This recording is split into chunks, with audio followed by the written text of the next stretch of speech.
여러분 안녕하십니까? 이재명 대통령이 오전 국무회의에서 물가가 납득할 수 없는 정도로 자꾸 오른다고 강도 높게 지적했습니다. 어제부터 신청을 받은 민생 쿠폰이 시장에 제대로 풀리기 전부터도 물가가 높아지고 있다는 점을 경계한 건데 최근에 물가 상승을 주도한 가공식품에서 또 가격 인상 소식이 나왔습니다. 이번에는 최근 상장을 준비 중인 국내 어묵 1위 회사 삼진식품입니다. 최윤하 기자. 네, 최윤아입니다. 네, 가격이 얼마나 오릅니까? 네, 삼진식품이 다음 달부터 주요 어묵 제품 가격을 최대 10% 올립니다. 지난 5월 일부 제품값을 4% 정도 올린 지 석 달 만에 추가 인상에 나서는 건데요. 이에 따라 5, 6만 원대 세트 구성의 경우 5천 원씩 비싸집니다. 삼진식품 측은 수온 상승에 따라 어획량이 줄어든 데다 환율이 급등해 어육 수입 가격이 상승한 영향이라고 설명했습니다. 네, 삼진식품이 최근에 몸집을 점점 키우고 있던데요. 그렇습니다. 삼진식품의 연매출은 지난 2019년 300억 원대에서 지난해 1,000억 원으로 5년 사이 3배 넘게 급성장했습니다. K푸드 인기에 힘입어 인도네시아와 베트남, 호주 등으로 해외 진출을 확대하고 있습니다. 올해 초에는 세계 최대 가전 박람회 CES에 참가해 가루 형태의 어묵으로 피자, 도우 등 다양한 제품으로의 확장성을 보여줘 주목받기도 했습니다. 삼진식품은 해외 시장 확장을 위한 실탄 마련을 위해 지난달 코스닥 상장 예비 심사를 신청한 상태입니다. SBS 비즈 최윤아입니다. 민생 회복 소비 쿠폰은 오늘 신청 이틀차를 맞아 출생연도 끝자리가 2 또는 7인 분들이 신청하실 수 있습니다. 그런데 이 민생 쿠폰은 사용처만 제한된 게 아니라 현금화도 금지돼 있는데 이걸 잘 모르고 중고 거래를 시도하는 경우가 있어 주의가 필요합니다. 정대한 기자, 우선 어제 첫날 신청 결과는 어땠습니까? 네, 행정안전부에 따르면 어제 하루 전체 소비 쿠폰 지급 대상자의 13.8%인 697만 5천여 명이 신청을 끝냈습니다. 지급되는 금액은 1조 3천억 원에 육박했습니다. 신용카드나 체크카드로 신청한 사람이 약 530만 명으로 전체의 77%를 차지해 가장 많았고요. 지역사랑 상품권 신청자가 110만여 명으로 뒤를 이었고 선불카드 신청자는 약 52만 명으로 집계됐습니다. 행안부는 이 수치가 팬데믹 시절인 2021년 지급됐던 국민지원금의 첫날 신청자보다 40% 증가한 것이라고 설명했습니다. 네, 그런데 어제 중고거래 플랫폼에 소비 쿠폰이 올라와서 화제였는데요. 이게 중고거래가 가능한 겁니까? 네, 불법입니다. 어제 당근마켓에서는 15만 원 소비 쿠폰을 현금 13만 원에 판매한다는 내용의 글이 올라와 논란이 됐는데요. 지원받은 소비 쿠폰을 재판매하거나 현금화하는 시도는 원청 금지돼 있습니다. 이를 어길 경우 지원금 환수 조치와 함께 형사처벌 대상이 될 수도 있습니다. 당근마켓 관계자는 민생 쿠폰 관련 단어들을 금칙어로 설정하고 게시글 삭제도 진행하고 있다고 설명했습니다. 정부도 각 지자체의 부정유통 신고센터를 운영해 수시 단속에 나섰습니다. SBS 비즈 정대한입니다. 갈수록 가격이 비싸지면서 역시나 소비자 부담을 키워왔던 스마트폰 가격이 내려갈 가능성이 커졌습니다. 11년간 이어져 왔던 단말기 유통법, 단통법이 오늘부터 폐지되면서인데요. 그럼에도 과거 단통법이 생겼던 이유가 있는 만큼 우려되는 부분도 있습니다. 취재기자 연결해 보겠습니다. 신성우 기자, 일단 오늘부터 달라지는 점 전해주시죠. 네, 추가 지원금의 상한이 사라집니다. 휴대폰을 살 때 받는 지원금은 크게 두 가지로 나뉘는데요. 이동통신사가 제공하는 공시지원금과 대리점, 판매점 등이 주는 추가 지원금입니다. 기존에는 추가 지원금이 공시지원금의 15%를 넘길 수 없었는데 이젠 상한이 폐지되는 겁니다. 예를 들어 공시지원금을 50만 원 받았다면 기존에는 추가 지원금을 최대 7만 5천 원까지 받을 수 있었는데요. 이제는 대리점에서 마음대로 지원금을 줄 수 있습니다. 할인 경쟁을 막던 단통법이 사라지면서 향후 고객 유치를 위한 지원금 경쟁이 심화될 전망입니다. 특히 오는 25일 삼성전자의 갤럭시 Z 플립 7과 폴드 7 출시와 맞물려 경쟁이 치열해질 것이란 관측도 나오는데요. 경쟁 과정에서 지원금이 확대되며 일부 소비자들의 경우 휴대폰을 더 싸게 살 수 있을 전망입니다. 네, 그러면 이에 따라 우려되는 부분은 없을까요? 네, 누군가는 지원금을 더 받을 수 있겠지만 반대로 말하면 누군가는 같은 기기를 더 비싸게 주고 사게 될 수 있습니다. 특히 고령자와 같이 휴대폰 구매에 익숙하지 않은 소비자들이 이 같은 상황에 놓일 가능성이 큰데요. 또 일부 대리점에서 지원금을 많이 주는 대신 각종 부가 서비스 가입 등을 요구할 수도 있습니다. 한마디로 이전보다 더 꼼꼼하게 조건들을 살펴봐야 한다는 건데요. 방송통신위원회는 단통법 폐지 후 시장 모니터링을 지속 강화할 예정이라고 밝혔습니다. SBS 비즈 신성우입니다. 다음 소식입니다. 가상 계좌를 제공하는 전자지급결제업자 피지사들이 불법 행위에 가담한 사실이 적발됐습니다. 심지어는 불법 도박 사이트와 작당한 곳도 있었습니다. 이민후 기자. 네, 이민호입니다. 네, 적발된 피지사들 수법이 어땠습니까? 네, 한 피지사는 도박 사이트를 정상 쇼핑몰로 위장한 불법 업체와 계약을 맺는 등 짬짬이를 벌였는데요.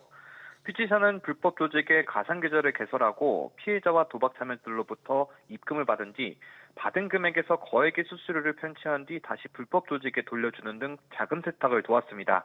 동시에 피지사는 불법 도박 조직업체를 직접 모집하고 관리한 것으로 드러났습니다. 또 매출을 부풀려 대출금을 유용한 사례도 적발됐습니다. 한 피지사는 페이퍼 컴퍼니를 만들어 허위 카드 매출 채권을 발생했습니다. 지인 회사를 비롯해 23곳에서 카드 매출을 발생한 것처럼 가공했고 이를 담보로 온라인 투자 연계업체 P2P에 대출금을 받아 이를 유용한 사실도 드러났습니다. 이외에도 고수익 상품을 미끼로 투자자를 가짜 투자 사이트 운영업자를 가맹점으로 모집하거나 정산대금을 가로챈 피지사도 적발됐습니다. 네, 금감원이 현장 검사를 더 강화하겠다고 밝혔죠. 그렇습니다. 금감원은 상반기 피지사 6곳에 대한 현장 점검 이후 위 같은 불법 연루 정황이 확인된 피지사 4곳을 수사기관에 통보했는데요. 향후에도 현장 검사를 통해 위반 사항이 발견된 피지사에 대해서는 부당행위에 준하는 엄중한 제재를 부과하겠다고 밝혔습니다. 또 금감원은 앞으로 상시화된 감시 체계를 더 고도화해 피지사에 대한 주제별로 테마 점검 등에 나설 계획입니다. 한편 부적절한 대주주 측의 시장 진입을 막는 전자금융거래법 개정안 통과를 위해 제도 개선에도 나서겠다고 밝혔습니다. SBS 비즈 이민호입니다. 미국이 우리나라에 25%의 관세를 매기겠다고 예고한 다음 달 1일이 9일 앞으로 다가왔습니다. 얼마 남지 않은 시간 속에 새 장관 인선이 마무리되면서 구윤철 신임 경제부총리와 여한구 통상교섭본부장이 첫 고위급 대미 협상에 나섭니다. 정윤영 기자, 자세한 협상 참석자와 일정이 어떻게 됩니까? 네, 우리 정부 대표로는 구윤철 경제부총리와 여한구 통상교섭본부장, 미국 측에서는 스콧 베서트 재무부 장관과 제이미 승그리어 무역 대표부 대표가 오는 25일 2+2 회의를 진행합니다. 구 부총리는 오늘 오전 비공개 대외경제 장관회의를 마친 뒤 이 같은 협상 계획을 직접 밝혔습니다. 구 부총리는 국익과 실용 차원에서 정부안을 논의했고 마지막 갈 때까지 최선을 다해 촘촘한 전략을 마련하겠다고 강조했습니다. 8월 1일 협상 시한의 연장 가능성에 대해선 가서 협상을 해야 한다며 말을 아꼈습니다. 네, 그런데 우리 측 통상당국의 대표가 산업부 장관이 아니라 통상본부장으로 바뀌었는데 이건 왜 그런 겁니까? 네, 앞서 지난 4월 진행된 2+2 통상협의 때와 구성이 달라진 이유에 대해 고 부총리는 미국 쪽 요청에 따라 그렇게 하기로 했다고 설명했습니다. 다만 김정관 산업통상자원부 장관과 조현 외교부 장관도 각각의 카운터파트와 회의하기 위해 빠르면 이번 주 미국을 방문할 계획입니다. 관세 협상 시한이 많이 남아있지 않은 만큼 총력 대응에 나선 것으로 해석됩니다. SBS 비즈 정윤영입니다. 여름 휴가철을 맞아 정부가 원활한 교통 상황을 위해 오는 25일부터 17일간 특별 교통 대책을 시행합니다. 대책 수립을 위한 휴가 일정 조사가 벌어졌는데 다음 달 3일 서울 복귀는 피하시는 게 좋겠습니다. 취재기자 연결해 자세히 알아보겠습니다. 김한나 기자, 휴가철 일정 그리고 교통 상황 어떻게 조사됐습니까? 약 20%의 응답자는 오는 26일 토요일부터 다음 달 1일 금요일까지를 휴가 출발 예정일로 잡았다고 말했는데요. 다음 달 9일부터 15일까지 계획한 사람은 15%에 달했습니다. 대부분 승용차를 이용해 움직이는 가운데 하루 평균 고속도로 통행량은 1년 전보다 2.8% 늘어난 545만 대로 예상됩니다. 다음 달 2일 기준 서울에서 부산 가는 방향은 6시간 10분, 서울에서 목포 가는 방향은 4시간 55분 걸릴 것으로 보이는데요. 귀경길 최대 소요 시간은 6시간 10분으로 그 다음 날 부산에서 서울 돌아오는 방향이 가장 막힐 것으로 전망됩니다. 자, 그러면 이렇게 예상되는 혼잡에 대한 정부의 대책은 뭡니까? 네, 정부는 경부선과 영동선, 서해안선 등 13개 노선과 53개 구간에서 갓길 차로를 운영합니다. 또 모바일 앱과 도로 전광판 등 다양한 매체를 통해 교통 상황을 실시간으로 제공할 예정입니다. 정부는 버스와 철도의 운행 횟수와 좌석을 늘리는데요. 철도의 경우 입성 예매 시 참고뿐 아니라 앱에서도 탑승권을 구매할 수 있도록 했습니다. 아울러 비행기의 경우 출국장이 최대 1시간 먼저 열리고 보안 검색과 안내 인력이 추가 투입됩니다. SBS 비즈 김한나입니다. 이렇게 붐비는 도로를 지나서 관광지에 도착했는데 예상보다 사람이 너무 많아서 쉬러 왔다 피로만 더 쌓인 경험 있으실 겁니다. 이에 한국관광공사가 일부 지자체를 중심으로 이루어지던 실시간 관광지 혼잡도 공개를 본격화하기 위한 작업에 들어갔습니다. 오정인 기자. 네, 오정인입니다. 네, 이게 어떤 식으로 관광지의 정보가 제공되는 겁니까? 네, 관광지 등 주요 위치별로 현재 사람이나 차량이 얼마나 밀집돼 있는지 집계해 온라인으로 시민들에게 공개한다는 겁니다. 관광공사는 위치별 혼잡도를 어떻게 특정할지 개량화된 지표 개발에 이어 주요 관광지 혼잡도 분석을 추진합니다. 현재 관광지 혼잡도는 서울과 제주 등 지자체 차원에서 일부 제공하고 있는데요. 이를 전국 단위로 넓히는 겁니다. 관광공사 측은 관광객 편의를 높이는 한편 지역들의 지속 가능한 관광 활성화를 위한 차원이라고 설명했습니다. 네, 이렇게 되면 우려될 정도로 혼잡한 지역의 경우에는 선별해서 관리할 수도 있겠습니다. 그렇습니다. 관광객들이 너무 몰려서 인근 주민들의 정상적인 생활을 방해할 우려가 있는 곳은 특별관리지역으로 관리합니다. 앞서 서울 북촌이 특별관리지역으로 지정이 됐고 하반기 중 부산 감천 문화마을로 지정될 예정인데요. 관광공사는 이들 특별관리지역의 혼잡도를 시간대별로 세분화하고 지자체와 함께 주민들과의 상생 방안도 논의할 방침입니다. 아울러 혼잡도 지표는 새로운 관광지 발굴 등 지역 관광 서비스 개발에도 활용될 수 있는데요. 앞서 관광공사는 강릉 커피축제와 경주 황리단길 혼잡도 측정 방안 연구를 통해 효율적인 동선 배치와 요일별로 차별화된 관광 전략 등을 도출하기도 했습니다. SBS 비즈 오정인입니다. 아이폰 쓰시는 분들 불편 중에 하나는 애플페이의 서비스 범위가 좁다는 것, 특히 대중교통에서 쓸 수 없다는 부분이었습니다. 그런데 오늘부터 티머니와의 연동으로 휴대전화로 직접 버스나 지하철 요금을 내고 탈 수 있게 됐습니다. 안지혜 기자, 이게 그동안 참 소문만 무성했는데 연동이 드디어 현실화됐습니다. 그렇습니다. 애플이 오늘부터 아이폰에서 티머니와 연동한 현불 교통카드 지원을 시작했습니다. 지난 2023년 3월 애플페이 서비스가 한국에 공식 출시된 지 2년 4개월 만입니다. 이제 아이폰 사용자는 애플 지갑 앱에 티머니 카드를 추가한 이후 아이폰이나 애플워치를 버스, 지하철 승합차 단말기에 태그하면 대중교통을 이용할 수 있습니다. 카드는 현불 충전식입니다. 애플 지갑 앱에서는 국내에서 유일하게 애플페이를 지원하는 현대카드를 등록해서 만원이나 3만원, 5만원 등 금액을 미리 충전해서 사용할 수 있고 모바일 티머니 앱에서는 현대카드 외에 다른 결제 수단을 통한 충전도 가능합니다. 사용자가 설정한 잔액 이하로 떨어지면 애플페이를 통해 금액을 자동 충전하는 기능도 세계에서 처음으로 적용됐습니다. 네, 다만 아직은 아쉬운 점들도 있죠. 그렇습니다. 현재 티머니를 통한 순불 충전만 지원되고 이용자가 보유한 다른 후불 교통카드는 사용이 불가합니다. 또 기대를 모았던 서울시의 대중교통 통합 정기권인 기후동행카드나 정부의 대중교통비 환급 지원 사업인 K패스 교통카드 등은 사용할 수 없습니다. 아직은 언제 도입될지 관련 정책이 확정되지 않았다는 게 애플 측의 설명인데요. 삼성 월렛에서는 기후동행카드와 K패스 등을 사용할 수 있다는 점에서 대비되는 지점입니다. 오늘부터 단통법 폐지로 고가 휴대폰에 대한 이통사별 보조금 전쟁이 예고된 가운데 아이폰의 이번 기능 확대가 국내 점유율 높이기에도 영향을 미칠지 주목됩니다.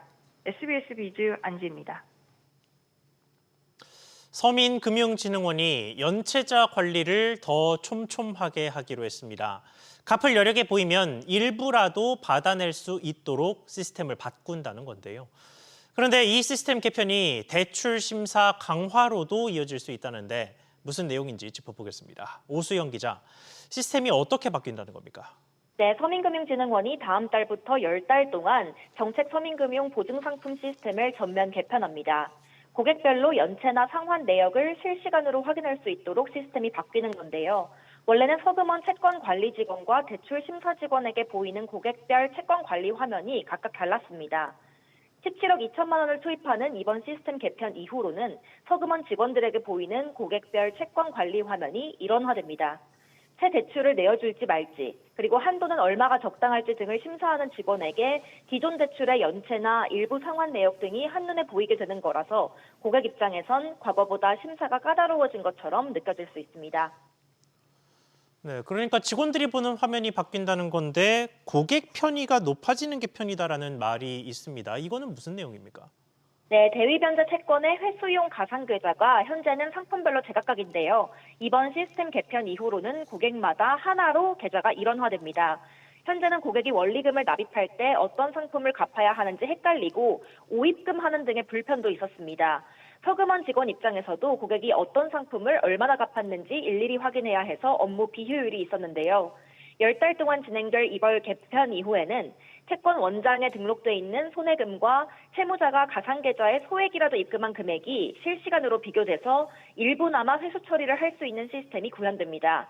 갚을 의지가 있는 고객의 편의는 높여주면서 상환 내역도 즉각 반영되도록 해서 정책 서민금융의 공백을 최소화하려는 시도로 보입니다. SBS 비즈 오수영입니다. 소득 하위 10% 가계의 월 적자가 처음으로 70만 원을 넘었습니다. 소득은 줄어드는데 지출은 늘면서 살림살이가 더 팍팍해진 건데요. 계층 간의 격차도 빠르게 확대되고 있습니다. 자세히 알아보겠습니다. 김한진 기자, 저소득층의 적자 규모가 어느 정도고 또 얼마나 늘었습니까? 네, 통계청에 따르면 올해 1분기 소득 하위 10%인 1분위 가구의 처분 가능 소득은 지난해 같은 기간보다 6.4% 감소한 56만 4천 원이었습니다. 근로소득은 늘었지만 사업소득이 크게 줄어든 결과입니다. 반면 소비지출은 7.6% 늘어난 126만 5천 원이었습니다. 처분 가능 소득보다 소비지출이 70만 원 넘게 더 많았던 건데요. 역대 가장 큰 격차고 지난해와 비교하면 22% 넘게 늘어난 수준입니다. 내수 부진 여파에 자영업 기반의 저소득층이 더 큰 타격을 입은 것으로 해석됩니다. 고물가와 고금리 상황이 이어지면서 식비나 주거비, 공공요금 등 필수 지출을 줄이기 쉽지 않은 만큼 실질적으로 소비를 줄이기가 어려운 탓입니다. 네, 그러면 나머지 소득계층들은 어떤 양상을 보였습니까? 네, 하위 10%에서 20%인 2분위도 지난해보다 23.4% 많은 월 평균 17만 4,500원의 적자를 기록했습니다. 양상이 바뀌는 지점은 하위 20%에서 30%인 3분위부터로 나머지 분위는 모두 흑자를 기록하고 있습니다. 소득 계층 간의 격차가 더 벌어지고 있다는 얘기인데요. 저소득층은 생활비 부담이 늘면서 적자폭이 커지고 중산층 이상은 여유 자금이 늘어나는 양극화 현상이 뚜렷해지는 상황입니다. SBS 비즈 김한진입니다. 코스피가 장 초반 연고점을 경신했지만 차익 실현 매물이 나오면서 오후 3시 기준 1.4% 하락한 3,164포인트 내외에서 거래되고 있습니다. 코스닥도 1.2%가량 하락하며 811선 안팎을 오르내리는 중입니다. 달러원 환율은 어제 주간 종가보다 1원가량 내린 달러당 1,387원 내외에서 거래되고 있습니다. 한국예탁결제원은 올해 상반기 증권결제대금이 지난해 같은 기간보다 15.1% 늘어난 3,326조 4천억 원을 기록했다고 밝혔습니다. 이 가운데 채권결제액은 3,086조 7천억 원으로 16.6% 증가했습니다. 다만 주식결제대금은 같은 기간 1.6% 줄어든 239조 7천억 원으로 집계됐습니다.